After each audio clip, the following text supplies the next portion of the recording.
This is where some of the largest ships in the world come to die. The Gadani yard in Pakistan. But the place is also a death trap for the hundreds of men who work to break down these rusted giants for as little as $4 a day. तो मजबूरी की वजह से करना पड़ता है ना, जितना भी खतरनाक हो तो करना पड़ता है. Some of these vessels are here illegally, like the cruise ship Antares Experience, which came from Greece. International laws ban many foreign countries from dumping their toxic old ships on the beaches of developing countries for environmental reasons. Still, loopholes allow these giants to come here from China, the Middle East, and Europe through indirect routes. Shipping companies deliberately lie to authorities. They do not disclose that their true intention is to scrap these ships in the worst possible yards located on the beaches of South Asia. Meanwhile, most workers here come from far-off villages and have never even seen the ocean or a ship before. So why are these vessels ending up on the shores of Pakistan? And who is responsible for the safety of these underpaid workers propping up a billion-dollar recycling industry?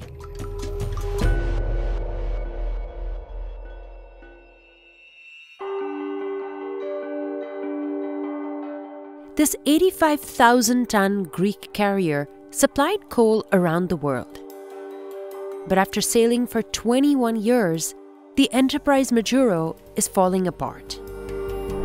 At 150 feet tall and 900 feet long, this beast will take a fleet of 200 workers about 3 months to fillet for its parts. Many of them live right on the yard, like Azam Khan, who moved here from northern Pakistan. देखो ये gene और बलाओं का घर है, समंदर का किनारा है, तो न बाजार है इधर, न कोई रोशनी है, न कोई कुछ भी है. These huts belong to the boss of this ship lot, and the men live here rent-free as long as they work 6 days a week and don't go outside past 8 p.m.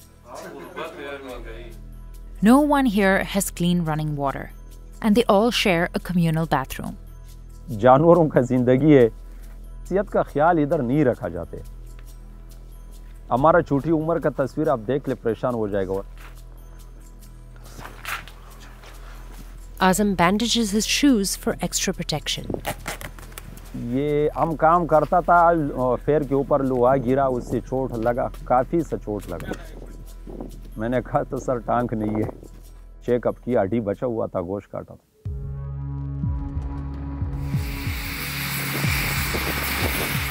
Azam's main job is to break up smaller parts once they've been separated from the rods that hold the body of the ship. इधर काम करते हुए मैंने जख्मी बंदे को भी देखा, मरते हुए भी देखा. इस इलाके में नहीं, पूरा पाकिस्तान में और काम नहीं है ना. दूसरा जगह में कोई काम होता तो कोई पागल इधर आता. Gadani gets mostly cargo carriers, oil tankers, and cruise liners. Like this 1994 Carnival Fascination, which sailed around the Caribbean to Miami until its features became outdated. The ship was sold to a Chinese cruise company, which soon decided to sell it for scrap. To break down vessels here, workers use what's called the gravity method. They mostly let the parts fall on their own.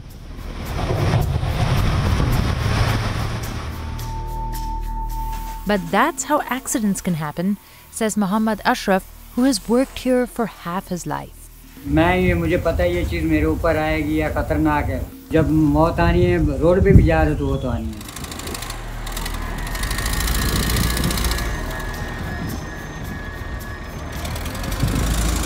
Tractors drag the larger parts to shore, where workers break them down. Ashraf has to take apart this entire chamber. Most ships don't make it past the age of 30. Their insides begin to rust. Many contain poisonous chemicals like asbestos, residual oil, and toxic paint. And breathing the dust can cause permanent lung damage or death. Nearly 2,000 people have been severely injured or killed on this beach since the late 1960s. But that number is likely much higher. Many workers disappear or drown under falling parts, and their deaths often don't get tracked. An international law enacted in 1992 technically requires countries to document all toxic waste before sending their ships abroad. But experts say this is often ignored. A lot of vessels that are reaching the shores of South Asia for breaking receive import clearance based on fake documents. These documents declare that the vessels are toxic-free. Workers, when they will take these vessels apart, they will face risks they are completely unaware of. Shipbreaking became a big business in Pakistan in the 1980s, after Europe began regulating ship waste pollution on its own shores. That's when many developed nations started sending their vessels off to countries with lax environmental regulations and cheap labor.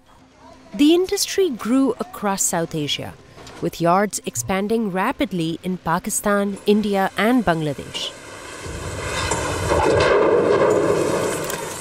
In the late 80s and 90s, reports of accidents, poor work conditions, and child labor started to come out, triggering a wave of international laws that tried to regulate the business. Nowadays, developed countries aren't technically allowed to send their ships to places that don't have the same environmental standards and labor laws.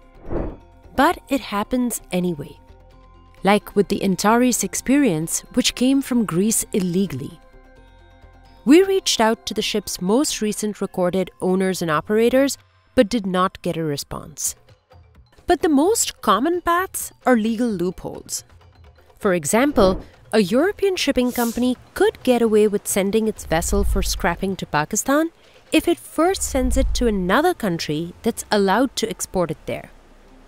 Another way to get around the law is by registering a ship under countries with lax regulations known as flags of convenience. Like the Enterprise, which was owned by a Greek company but registered under the Marshall Islands, a country known for its low taxes. Reports of the ships beached in Gadani in 2023 and 2024 show that most were registered under other flags of convenience, like Comoros, St. Kitts and Nevis, and Panama, but were usually owned by companies in China, the Middle East, and Greece. मैं तो बोलता हूँ कि अगर जहाज भेजें माशाल्लाह हम गरीब आदमी मजदूरी करें इधर और अपना रोजी कमाएं अपने घरों में जाएं. 44-year-old Javed Iqbal sorts the parts Ashraf cuts up.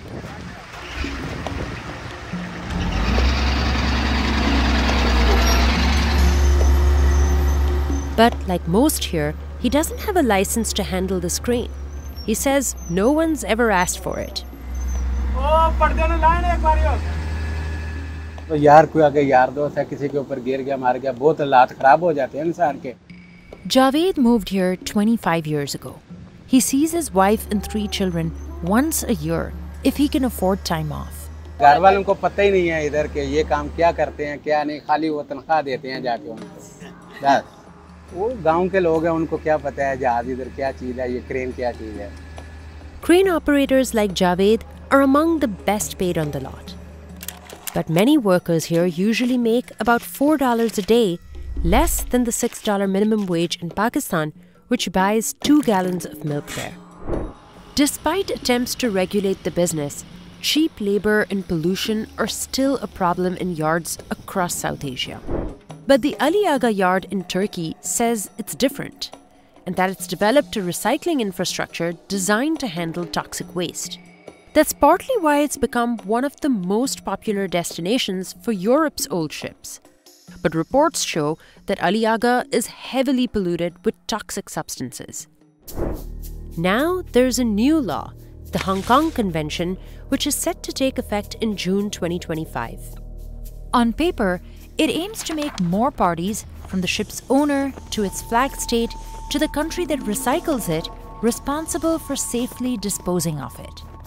The agreement requires every arriving ship to have an inventory of its hazardous waste and a clear plan for how to handle it. Before accepting a vessel, each yard needs to submit a recycling plan to its government and provide proof that they can do this without contaminating the environment or compromising workers' safety. India, Bangladesh, and Turkey have all signed the treaty and have begun updating their yards. Pakistan was the last major shipbreaking country to sign the convention, and it's done little to modernize its practices.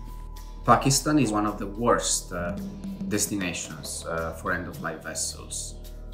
And experts say the new law may not change much. It was crafted by the shipping industry itself, and it's like putting the fox in charge of managing the chickens. If the convention will not be enforced properly and interpreted in a strict way, it will simply rubber stamp current substandard practices. It will greenwash the whole sector. What today is illegal and unethical will suddenly become legal and okay. And people who have worked here their whole lives worry about that too. शोरों से जब से हम आया तकरीबन हमारा 27-28 साल हो गया, 30 साल हो गया, वही का वही है. इसमें मैंने कोई ऐसा ही तब्दीली नहीं देखा. मुस्तकबिल यहाँ का ये ऐसे ही चलेगा. जब पाकिस्तान ऐसी तरह होता है तो ये ऐसे ही चलेंगे. Azam had other family members who worked here too. But in 2016, an old oil tanker exploded while it was getting broken down. The blast claimed the lives of at least 29 men. Azam's relatives were among them. The explosion left another 60 people severely burned or disabled for life. Workers we spoke with said since the incident, their employers have first aid and ambulances on standby. The closest hospital is about 6 miles away, but it isn't equipped to handle serious cases. The badly injured have to travel 1 hour to Karachi.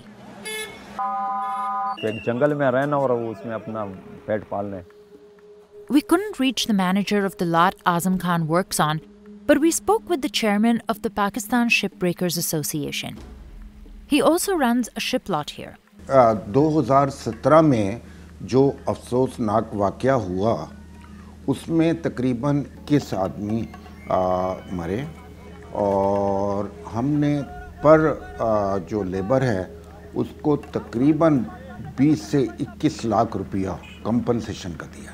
That's about $750 paid to the family of a worker who died on the job. But activists say that families are often not notified since many workers don't have proof of employment. Farooqi says that's not true. Registered तो हमारे पास भी registered होते हैं, बाकायदा तौर पर उनका ID जो है वो हम इसका नाम के अपने पास रखते हैं और उसको पुलिस स्टेशन में उसको रजिस्टर्ड भी कराते हैं. उसकी जो फॉर्मेलिटीज़ हैं, जो गवर्नमेंट की लेबर लॉज हैं और दूसरे लॉज हैं, उसको बाकायदा तौर पर यहाँ पर हम पूरा उसको वो करते हैं. Gadani is divided into 132 lots. Some are owned by private landowners and others by the government, which leases the lots to private companies.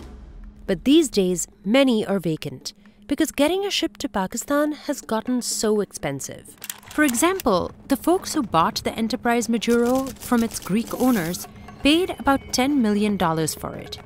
Then they had to pay a 17% customs tax to the Pakistani government and another 17% tax on all the parts of the ship that were resellable. There's also a 1% regional tax in Gadani. All this adds up to roughly $13.5 million. It's unclear if lot owners actually pay all the taxes. Many have been accused of exploiting government connections to skirt regulations. But shipyard owners say getting these vessels here ultimately helps the workers too. जब ये जहाज नहीं होते तो ये बेचारे सारे बेरोजगार हो जाते हैं और इनके पास कोई रोजगार का कोई मुताबिल कोई वो भी नहीं है.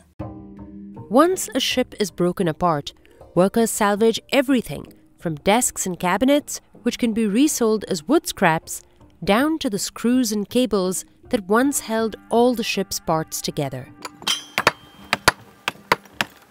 तो इसमें 1000 किस्म का माल होता है, उसका मुख्तलिफ रेट होती है। जैसा का मतलब घर में बर्तन है तो उसका अलग रेट है, रिज़ाई बिस्तरे का अलग रेट है, दरवाजे का अलग रेट है। In fact, up to 95% of a ship's remains can return a profit. A ship's steel hull is among the most prized of its parts. The manager of this ship lot can resell it to metal mills for millions of dollars. The Gadani shipyard salvages about 1.5 million tons of steel a year, accounting for 20% of all the steel Pakistan uses. It takes about 400 trucks to move just one ship's remains to their next destination. This truck is off to a factory in Lahore.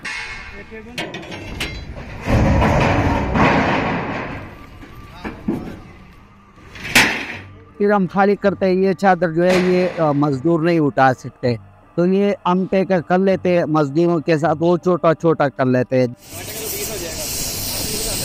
Then they sort the scrap into piles depending on the shape and type of metal. Workers cut the ship walls into rectangles to fit this slicing machine.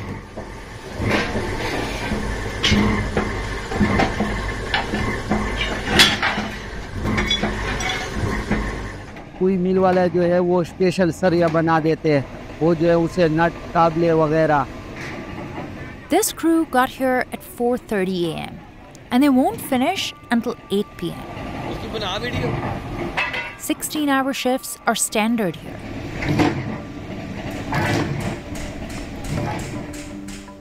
These links were once part of a chain used to anchor a ship.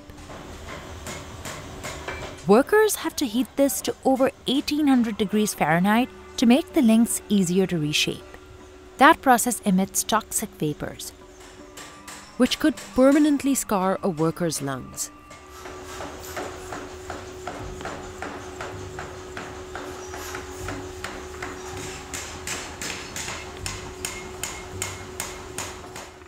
At this factory, they usually repurpose about 10 to 15 tons of scrap a day, which helps reduce the nation's demand for mining new steel. Most of the repurposed metal ends up at construction sites across Pakistan where it's used to build bridges, roads, and buildings. Every year, about 1,000 ships need to find their final resting place, where they'll get scrapped and recycled. Azam isn't sure how many more he'll break down within his lifetime. But he says he knows that one day this beach will become his graveyard too. मुस्तकबिल ये है कि बस मौत तक ये काम करते हैं, अगर अल्लाह ने चाहा तो यहाँ से नसीब बदल हो सकती है। दिन तो ऐसी गुजरती है कि बच्चों माँ बाप से दूर, महीना नहीं है, 2 नहीं है, 4 नहीं है, साल नहीं है, 2 साल नहीं है, 3 साल नहीं है ना, ज़िंदगी सारा यहाँ गुजरती है, तो लाजमी बात है आदमी को अफसोस और दुख होता है।